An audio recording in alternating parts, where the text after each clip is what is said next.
As we read Dark Days in the South, make sure you either have your copy with you or you have some paper and pencil so you can make annotations while we read.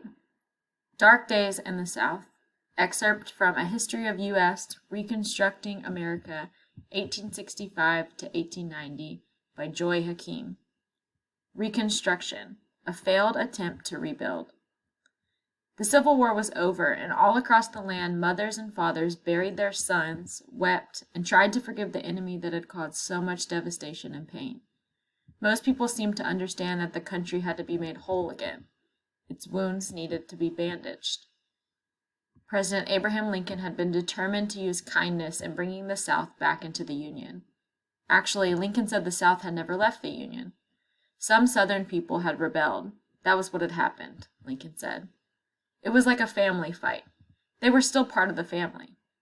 His goal was a plan of reconstruction to rebuild and reunite the North and the South. Lincoln wanted to make it as easy as possible for the nation to reunite. He wanted healing to take place. He wanted those who had been enslaved to be treated like full citizens. Horrifically, on April 15, 1865, a man by the name of John Wilkes Booth shot and killed Abraham Lincoln while he watched a play at Ford Theater. The Vice President Andrew Johnson was then sworn in as president. He wasn't the great leader that Lincoln was. Johnson's plan for Reconstruction was wildly unsuccessful. The time in the South after the Civil War, when people tried to reorganize and remake the region without slavery, was called Reconstruction. It lasted from 1865 to 1877. The goal of Reconstruction was to make the South into a just society where people of all races could live in harmony and peace. In addition, the majority of Southern cities had been destroyed by the war. They needed to be rebuilt. So the South needed to be put back together again. Here's a quick review of what happened to the newly freed men and women during Reconstruction. At first, Southerners resisted. Right after the war, in 1865 and 1866, most of the same old Southern leaders were in charge, and every Southern state passed laws that discriminated against Black people. The laws were called Black Codes. They made Black people practically slaves again. The codes gave white people almost unlimited power. No Southern state would establish public schools for Black people. They didn't want to change. They wanted to keep things the way they were. Then in 1867, the United States Congress sent soldiers into the South to enforce Reconstruction. Some Northern abolitionists went with them. Remember, abolitionists were the people who wanted to abolish or end slavery. Years of Reconstruction followed, and some progress was made. The North forced Southerners to treat Black people equally. Many Blacks got the chance to go to school, to vote, and to hold public office. For many years, this was a time of great hope and possibility. A few Southerners attempted a new kind of cooperation between the races, but mostly, white people in the South still didn't understand. They were willing to be good United States citizens, except, and it was a big exception, except when it came to treating their Black fellow citizens fairly. White Southerners began to openly resist the goal of Reconstruction. They didn't want Black people to be equal. They had benefited too much from the old system. Race riots, or riots where a large group of people turned violent, erupted in Memphis and New Orleans. Hot-headed whites were attacking Blacks. They blamed the former enslaved people for the war. That was irrational, but violence rarely makes sense. What happened was gruesome. General Philip Sheridan called the New Orleans Riot a massacre. He was there. 34 Black people and 3 white people who stood with them were killed. More than 100 people were injured. Some whites put masks over their face and burned Black churches and schools. They terrorized and killed Black people. These were grown-ups, members of a newly formed organization, the Ku Klux Klan, and they didn't have the courage to show their faces. Northerners were outraged. Black codes that bound Black workers to labor contracts and gave them no legal rights, that sounded like slavery. Race riots, murders, that wasn't American justice. Why did we fight a war? People in the North asked. President Johnson urged Southern states to protect African American freedmen and freed women's rights, but he didn't do anything to see that they were protected. What was going on? Something very important. The war had been fought over issues that would determine what our nation was to stand for. It was clear those issues had not been settled. A failed revolution. There was a major problem that was at the bottom of these issues. If blacks can now vote and be responsible citizens, then the whole idea of black inferiority didn't make sense. Inferiority is the quality of being worse than other things or people. If you think someone is inferior, you believe they are worse than others. Remember, white Southerners justified and made themselves feel better about slavery by telling themselves that black people were not as good as white people. But now, if blacks were equal, that meant slavery must have really been wrong. Many white Southerners still couldn't accept that idea. They had been through a terrible war. They had lost their loved ones. If slavery was wrong, their sons and fathers had died for nothing. How could they believe that? White Southerners were not monsters. They were not angels. They were human beings. They needed help understanding what had happened to them and to their beloved South. As the troops left the South and headed back north in 1877, the old guard in the South began to take power again. And they didn't worry about sharing it. They didn't worry about justice for all. They had power and they weren't going to give it up. White landowners were determined to maintain control over the South, even if African Americans were no longer slaves. They passed laws that made voters pay a poll tax. That is, you had to pay a tax in order to vote. Most black people couldn't afford to pay the tax, and if you didn't pay the tax, you weren't allowed to vote. The poll tax kept most from voting. Southern leaders also made it impossible for black people to get a decent education or to buy land. They would not allow black people to have fair trials. Soon, many Southern blacks were not much better off than they had been when they were enslaved. Some were worse off. It was clear. Reconstruction was failing. All of that still wasn't enough for some white racists, so they joined terrorist organizations like the Ku Klux Klan and lynched and intimidated blacks who wanted to vote. To lynch is to murder someone, most often by hanging that person from a tree. Many of the good people who wouldn't do these things didn't shout out. They didn't stop the bad actors. Most of the Northerners who had tried to help in the South got discouraged and left. Some of them were lynched. The Southern whites who tried to be fair were ridiculed or lynched. Slowly, a policy of separation of races was instituted. It was called segregation. Blacks were not allowed to sit on the same seats that whites used. They were not allowed to sit in the same restaurants. They had to sit in the back of public streetcars. They could not go to school with whites. State and local laws were passed that made all of those unfair things possible. No one did anything about them. The Supreme Court often sided with the racist. Whites and blacks who tried to fight for equal rights were forlorn. There was no leader big enough to reach people's hearts.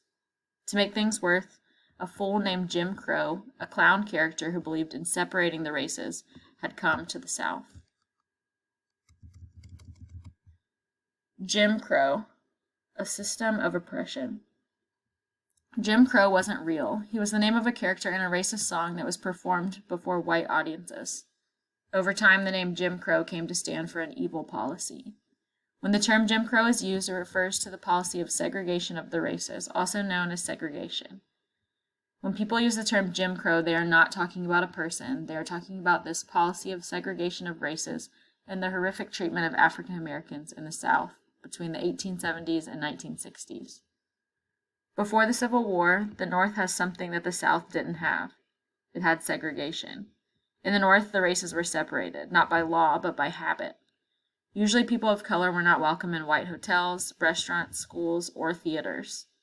They could not get good jobs. The name for that policy of segregation became Jim Crow. Jim, that old fool dancer, sang and danced and acted as if he was content with things as they were, but he was crying on the inside. In the antebellum, before the war, South, there was slavery but not segregation. Whites were the masters, but whites and blacks often lived and worked together. This is a little tricky, be sure to understand it. In the South, blacks and whites often had close ties. After the Civil War, things stayed much the same in the North. Segregation by habit continued. In the South, nothing was the same. Remember, Reconstruction was a time of confusion, change, and experiment. In 1877, when the Army troops left, Congressional Reconstruction was finished. The South was on its own. White Southerners turned to backward-looking leaders. Those leaders blamed blacks and Northerners for all the troubles in the South.